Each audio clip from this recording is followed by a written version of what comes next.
Tiberius' favorite subject, it's Math Corners! And now it's time for Math Corners.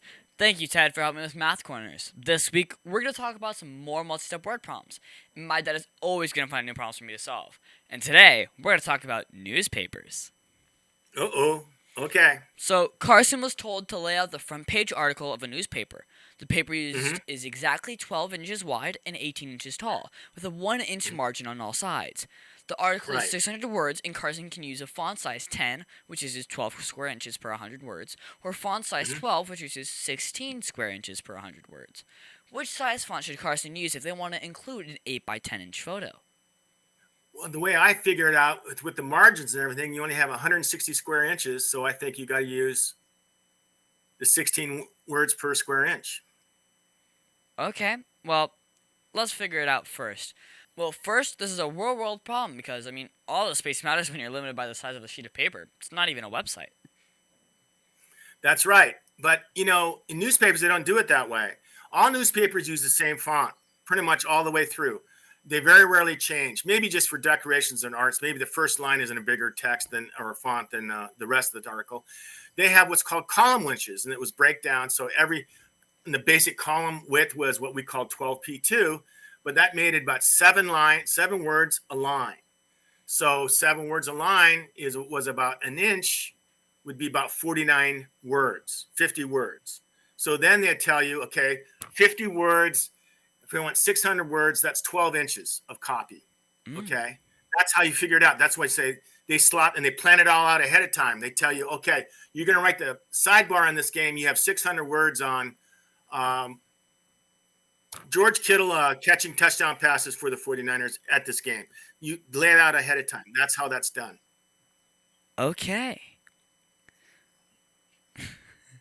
Okay. Well, so that kind of screws up the math question. I know. Okay, let's figure this out.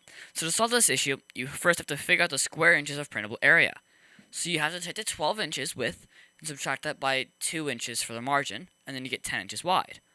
Then for the height, you do the same thing and take the 18 inches minus 2, and then you get 16 inches. Now just times that by the 10 inches wide, and you get 160 square inches of printable space. Now you have to figure out how much space is left after the photos. So you take the 8 by 10 inches, or 80 square inches, from the 160, and then you get 80 square inches left. Finally, you have to figure out the square inches of the article of each font size. Each font size is 12, is 16 divided by 100 times 600 words. That's easy. The 100 and 600 are going to be divided, leaving 16 times 6, which is 96 square inches. Uh-oh, that's too big. It will not fit in the 80 square inches. So let's try font size 10, which is 12. So 12 divided by 100 times 600 words, or as we found out using the shortcut, is 12 times 6, which is 72, which is under 80. So that is the correct font size. So the answer is size 10, and you'll have an extra 8 square inches. Okay.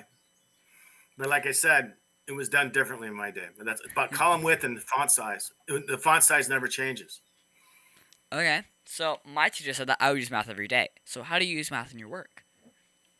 Oh, you have to all the time. You have to figure out how far it is to get there and how to get back. You have to figure out just in your head. As you answer questions, you're constantly thinking about the next question as a follow-up. So you kind of have to split your mind to hear what's being said and figure out how it has to go forward. So when he says, I did this, this, and this, and I hit it this far, then you have to say, well, if that far was this far, so you have to do all that in your mind as you go on. Use math all the time just to figure out distances, time, lapse, rate. So the whole thing, all the time, think about math. Well, thank you so much, Ted, for your help with Math Corners. I don't know if I was that much help. I was an English major, so there you go.